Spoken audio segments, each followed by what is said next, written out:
Howdy everybody, how y'all doing? And welcome to the Ice House, where we try to keep things cool, calm, collected, and mostly a bit chill. Well, today, as a puppet, I'm gonna do something, that I like doing, and that's, it's kind of breaking the fourth wall, which, as a puppet, is a number that I'm allowed to count to. Sometimes breaking it is one of those, like I've said before, you gotta be careful with it. But today I'm gonna talk about fractions, and bigger numbers, right? And I know that might scare some puppets, but you humans out there can handle it, right? I know you can.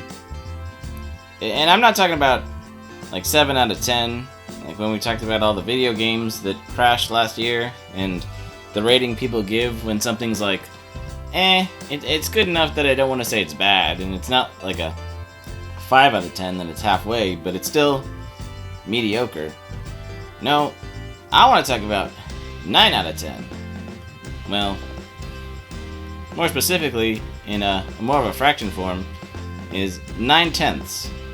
Because, as we all know, the saying goes that possession is 9/10 of the law. Yep, I'm going there. Because, it seems like, we also like to talk about how the man with the most toys, still, when he dies, he still dies, right?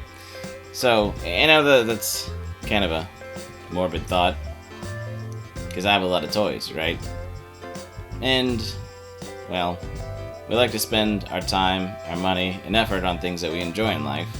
So, there's also something you said about living life to satisfaction. But, as I said, when it comes to owning toys, right?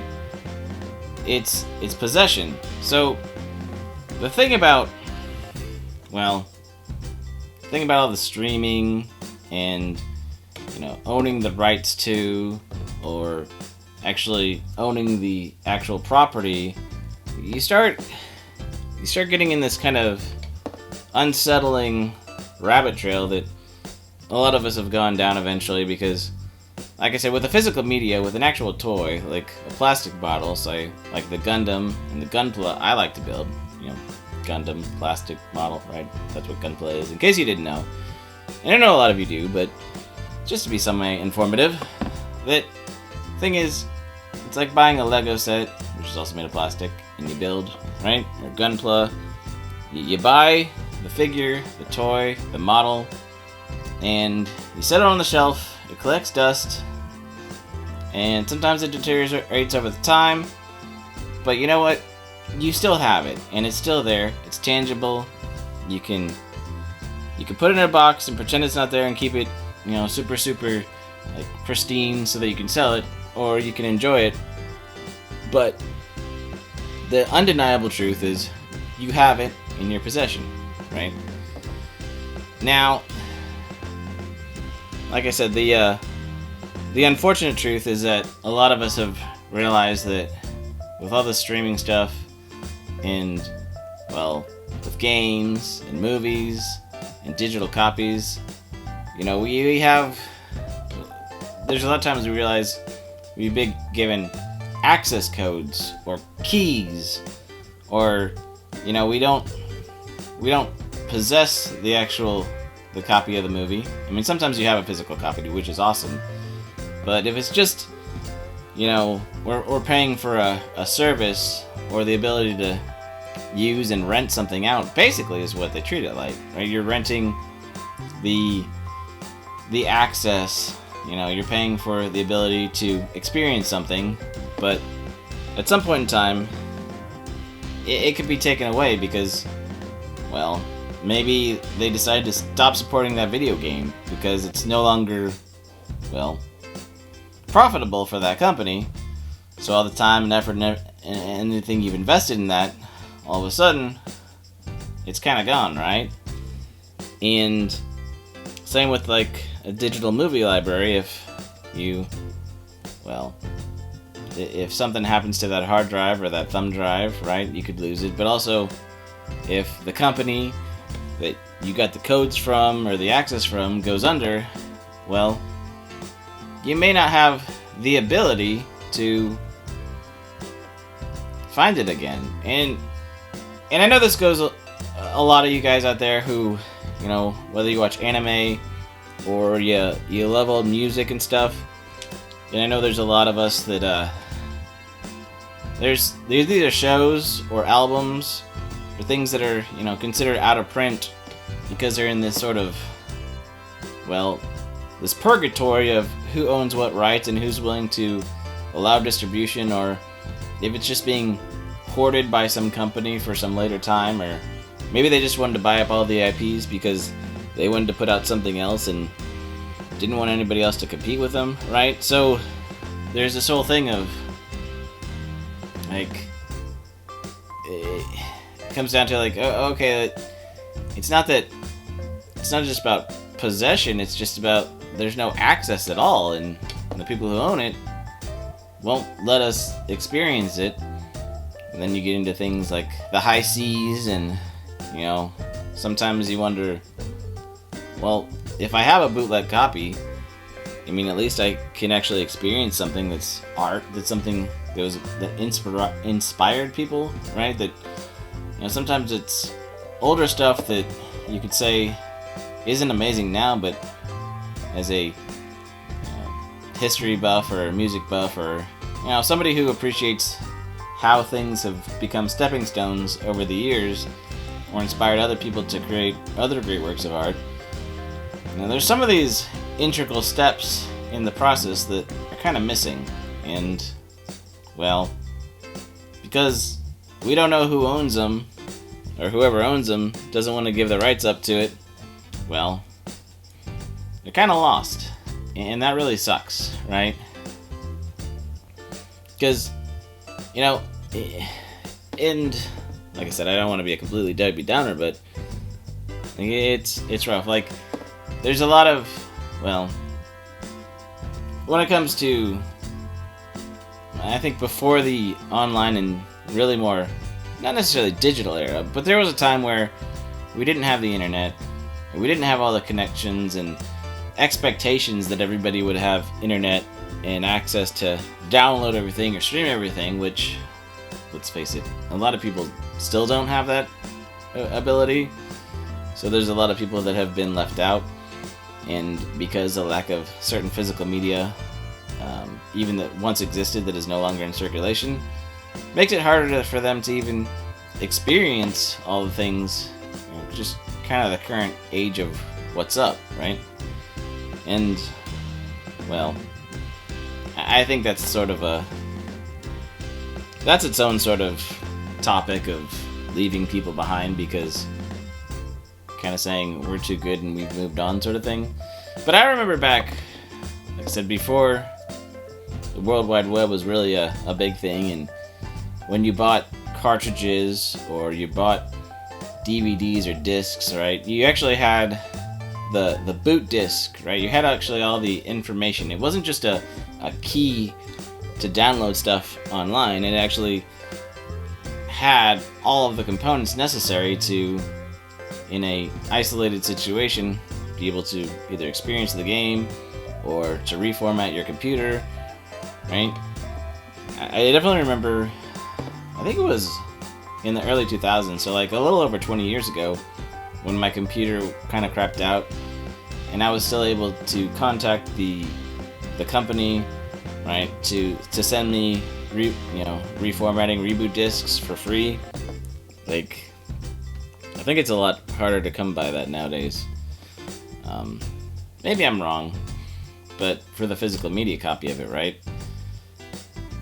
And then, well, and then you want to think about, okay, all of the, when it comes to entertainment and movie rights, like, one of the bands that I discovered that I liked after I stopped drinking so much Mountain Dew was Counting Crows, and, you know, one of the lines in one of their older songs is, you know, Hollywood screaming for the movie rights, saying, baby, let's keep in touch, right?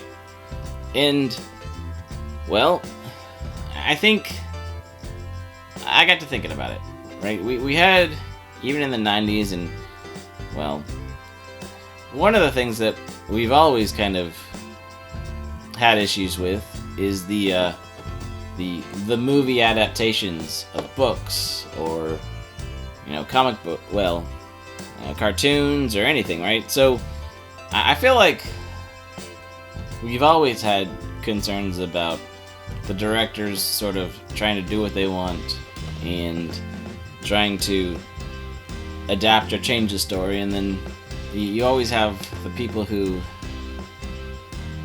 want to tell their own versions of it, and then also you have the people who actually care about the IP and doing it as a passion project, like Peter Jackson and The Lord of the Rings. And I think the weird thing is, I think it's maybe because we've had so many comic books, and we've been focusing on a lot of that in the last, 15, 20 years. I think maybe that's why comics have been so much on the meta and talked about so much. But I think it's one thing to try to remember, is that we've always had people trying to make their own versions of things. Now, I do think it's interesting when it comes to, getting the movie rights, or, the rights to make a TV show.